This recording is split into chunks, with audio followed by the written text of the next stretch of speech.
Баршаңа сәлем, сіздермен бірге мен Дорамшик ағай. YouTube арнамда обзор шықпағалы біраз болды. Соңғы обзорым 20 мыңнан астам қаралым жинады.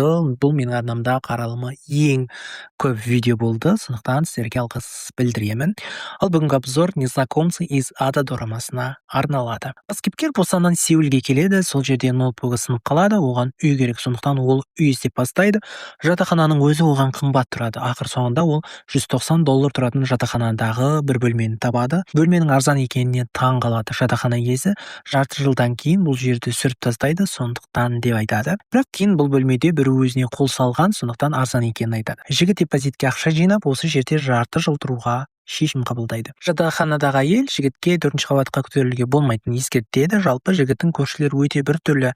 Бірінің ақыл есі кем, екіншісі бандит, ал үшіншісі тіпті ПДФ-ны енді түсінесіздер деп ойлаймын. Осы кезде бізге полиция қызметкерлерін көрсетеді. Олар дәл осы ауданнан өлген мысықты көреді. Бір айдың ішінде 10-шы мысықтың денесі дейді. Иісі шығып кеткен. Офицер қыз бұл істі тергеу керектігін алдымен ол адам жануарларды сосын адамға көшпек шығар деген күмән келтіреді. Бандит адам бір аптадан кейін кететінін айтып, екеуі бірге рамен жейді. Бас кейіпкер екеуі ол жігітке бұл жақта ешкіммен дос болуға тырыспа, кету үшін барыңды сал деп кеңес береді.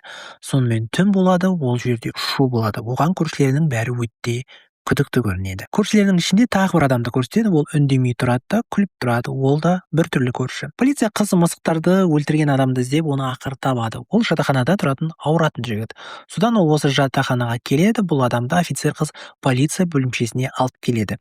Барлығы оның ауыратын көреді, сондықтан да оны үйіне қайтарып жібереді. Жоғары қабат шулай бергендіктен бандит 4-ші қабатқа кіреді, оны артынан ұрып, сосын оны байлап тастайды. Ал жігіт болса жұмысын бастайды. Мұнда да бір түрлі адам кездеседі. Ол үйрену керек адам, көп сөйлемейді, өзімен өзі. Айтпақшы, стоматолог жігітті де көрсетеді. Әзірге оны жатақханадан көрмейміз, өзімен өзі, бірақ оның да жай адам емес екені анық. Күлетін жігіт банданы ұрып тастайды. Ол детективке хабарласып үлгерген еді. Сол кезде оны іздеп келеді. Жатақхана иесі ол ақша төлемей бірнеше күннен бері жоқ екенін, әрі жынды адамды ұрғанын айтады. Сол кезде үйіне жігіт келеді, детективпен сөйлесіп қалады. Детектив көлігіне отырған кезде оны күліп жүретін жігіт өлтіреді. Ал оны стоматолог мен ештеңе істеме деп айттым ғой деп оны өлтіріп тастайды. Жатырда стоматолог пен жігіт кездесіп қалады. Ол екеуміз бір тұтаспыз дейді. Детективпен күліп жүретін жігіттің денесін егер жындылар мен ПДФ жерлеп тастайды. Осы кезде полиция бөлімшесіне пәкістандық жігіттің әйелі келеді. Ол офицер қызға ол әлгі жатақханада болып қорқатынын айтқан. Мен қазір айтып жатқаным 3-ші бөлім. Осы жерден ақ бас кейіпкердің жай агрессивный болып келе жатқанын, оны осыған алып келе жатқанын байқауға болады. Бас кейіпкер егіздердің адамның денесін алып бара жатқанын байқайды. Адамның емес, жалпы қапты көтеріп бара жатқандарын. Стоматолог жігіт пен бас кейіпкер екеуі бірге ішімдік ішіп, ет жейді. Ет адамның ет сияқты көрінеді. Жігітті келесі бөлмеден стоматолог бақылап отырады. Жатақханадағы әйел бір әйелді кездестіреді. Оны үйіме қонақ болыңыз деп алып кетеді де байлап қояды. Бұл әйелдің де жынды екенін көреміз. Осы кезде бас кейіпкер де жай агрессивный болып келе жатқанын тағы да байқауға болады. Стоматологке офицер қыз келеді, тісін қаратуына жатақхананың адамдары өте күдікті көрінеді деп айтып қалады. Стоматолог компьютерін өшіріп, офицер қызды өлтірмек болған кезде оған біреу хабарласып қалып кетуіне тура келеді. Жігіт жатақханаға келеді, жатақхана иесі одан офицермен не сөйлестің дейді. Ол аса жауап бере қоймайды. Сол кезде әйел оған су береді ішуге. Соны ішіп болғаннан кейін жігіт құсқысы келіп бас айналады. Сонымен ол оянады, ештеңе болмайды. Ұйқыдан оянса ноутбугын бір ұстағаны, бөлмеге біреудің кіргенін байқайды.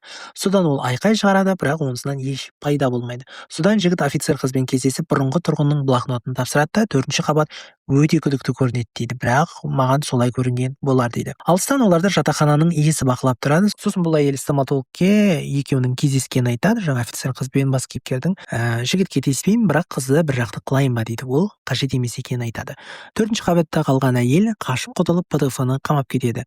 Жатақханадан шыққан бойда алдынан стоматолог шығады, бірақ ол 4-ші қабатқа қайта оралады. Ал жігіт болса әріптестерімен бірге ішеді. Сол кезде оның телефонына оны өлтіргің келе ме деген анонимді хат келеді. Стоматологты көргендей болады да, сосын оны таппай қалады. Мас болғасын оған таксист шақырады. Ол жатақханаға барғысы келмейтінін айтады. Мекен-жайы интернетке шықпайды да. Сосын таксист оны полиция бөлімшесіне әкеліп тастайды. Оянғасын полиция офицеріне жігітті қорқатынын, ол жерде бәрі псих екенін айтады. Ол телефон алмағасын оның сүйіктісі жатақханаға барады. Жігіт полициямен бірге жүгіріп келеді. Қыз аман есен, жігіт оған келмей дейді. Мұнда бір күн тұрсаң, қалай болатынын көрер едің дейді. Жігіт үндемей қалады, қызды полиция жеткізіп тастайды. Негізі қыз дұрыс айтады, жігіттің кетіп қалмайтынын түсінбейсің расында да. Егіздермен ПДФ сөйлесіп отырып, бәрінен де әйелден қорқу екенін айтады. Әйел стоматологке мүмкін бәрін қойып көшеміз дейді. Осы кезде стоматологты баққан осы әйел екені белгілі болады. Әйел жігітке ұйықтар алдында ішетін зат береді. Оны ішкеннен кейін ол әркімге тиісіп айқай шығарады, бірақ жігіттің есінде онсыз жоқ. Оны камерадан көрген жігіт қатты таңғалады. Содан жігіт көшкісі келіп басқа жатақхана іздейді. Бірақ жігіт бұрынғы жатақханада тұруын жалғастыра береді. Дегенмен де ол дүкеннен пышақ сатып алады. Бұл жатақханаға жаңа жігіт көшіп келеді. Жоғары қабаттан шу шыққасын бас кейіпкер 4-ші қабатқа көтеріледі. Сол кезде жігітке анасы хабарласқасын ол 4-ші қабаттан шығып кетеді. Егіздердің бірі өліп қалады. Оны әрине стоматолог өлтірген еді. Офицер қыз бұл істі тергеуін жалғастырады. Ал жігіт болса күн сайын қорқынышты түстер көруде, кейде тіпті өзі шошайтын түстер. Осы жолы бізге жертөлені көрсетеді, бандиттің тірі екенін белгілі болады. Бас кейіпкер жаңадан келген көршімен бірге жақсы араласып кетеді, екеуі бірге ішеді, тамақтанады. Бас кейіпкер оған 4-ші қабатқа көтерілуге болмайтынын айтады. Сондай-ақ мен жоқта бөлмеме біреу кіруге тырысса, суретке түсіріп алшы дейді. Ал ол күдікті көрінгеннің бәрін түсіріп алатынын айтады. Екеуі бөлініп кетеді. Бас кейіпкер қызымен кездесетінін айтса, ал жігіт ұйықтайтынын айтады. Жаңадан көшіп келген жігіт бас кейіпкердің бөлмесіне біреудің кіргенін көріп, суретке түсіріп алады да жібереді. Сосын шатырға көтеріледі. Бас кейіпкер қазір баратынын айтады. Сол уақытта негізі бас кейіпкер өзінің қызымен жаңа бастығын бірге көріп қалады. Бастығы бұл енді өзінің негізі бір курстасы. Сол бастығы айтқасын ғана осы Сеулге көшіп келген еді жұмыс жасау үшін бірге. Сонымен көршісінің тірі екені белгілі болады. Енді біз агрессивный бас кейіпкерді көріп бастаймыз. Ол жынданып жұмыстасының пернет тақтасын сындырып тастайды. Компьютер клубта отырған кезде оқушылар ойын кезінде жынданады, сондықтан клуб иесі оларды шығарып жібереді. Үйіне қайтып бара жатқанда бас кейіпкерді осы оқушылар күтіп алады. Бүкіл агрессиясын бас кейіпкер осы оқушылардан алады. Айтпақшы, дорама басталғаннан бас кейіпкер әскерде болған кездерін еске түсіреді. Ол жақта да түрлі жағдайлар орын алады. Жарақат алған бас кейіпкерді стоматолог алып кетеді. Стоматолог жігітке мен сияқты ерекше боласың дейді. Офицер қыз қайтыс болған детективті іздеуге көшеді, оның жүрген жерімен жүріп деген сияқты. Полиция бөлімшесіне бас кейіпкерді жеткізеді. Оқушылардың аналары оның үстінен арызданады. Стоматолог келсе, кез келген ақшаны төлеуге дайын екен оқушылардың аналарына айтады. Сонымен бас кейіпкер стоматологтың арқасында жазадан құтылып кетеді. Бас кейіпкердің жағдайы қиындап кетеді, ол өзінен өзі қорқып бастайды. Оның агрессиясы күшейе түседі, ол өзін жақтырмайтын әріптесін ұрып тастайды. Ол өзін бақылауды толықтай жоғалтып алады. Бас кейіпкер, оның аты негізі Джону, бастығымен, ол әрі досы, оның сүйіктісімен жолыққаны туралы айттым ғой. Енді екеуі бірге ішімдік ішеді. Сол кезде досы осы бас кейіпкердің қызын да шақырады. Сол кезде ол жынданып, осы бастығын ұрмақ болады. Осы уақытта стоматолог та келіп манипуляция жасайды.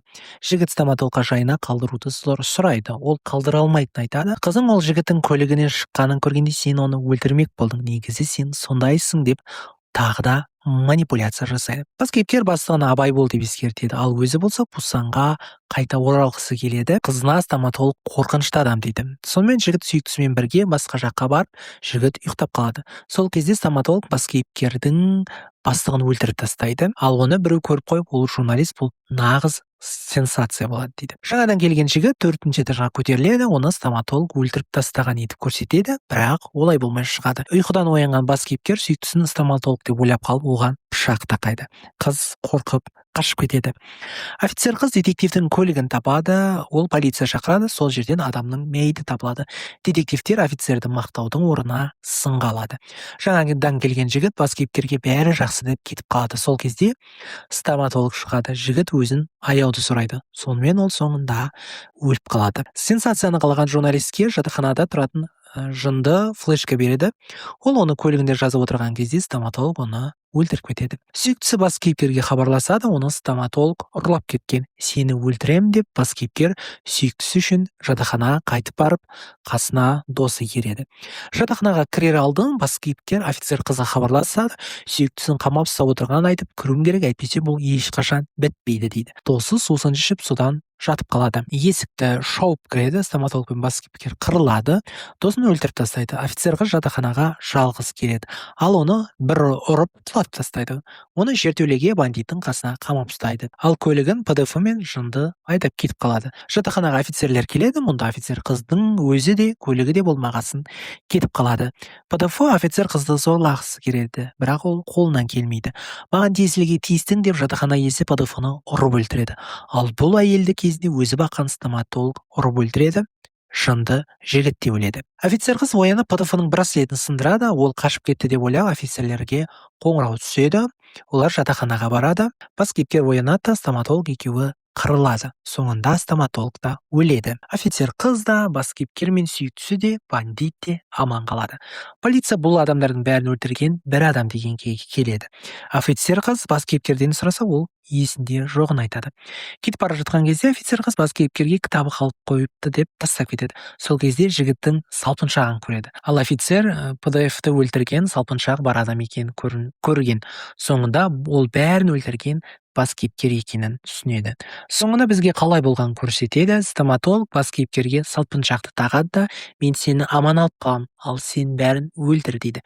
Жігіт мен бәрін өлтіремін дейді. Тіпті ешқандай стоматолог болмаған, оның бәрін осы жігіт жасағандай етіп көрсетеді де, дорама өз мәресіне жетеді. Бірақ әрине стоматолог болған, өйткені офицер қыздан, бандиттен жауап алу кезінде суреттердің арасында стоматологтың де суреті болады. Жалпы бас кейіпкердің қылмыс жасауына итермелеген осы стоматолог деуге болады. Осындай психологиялық триллер жанрындағы бір қызық дорама болған еді. Мен осы дораманы көріп, жазып сіздермен бөлістім. Енді қалай болды, болмады білмеймін. Ойларыңызбен бөлісе кетерсіздер, сіздерге қалай болды, пікір жаза кетіңіздер, лайк баса кетіңіздер. Алдағы уақытта басқа да дорамаларға, фильмдерге міндетті түрде абзал болады. Сондықтан да арнама тіркелуді ұмытпаңыздар.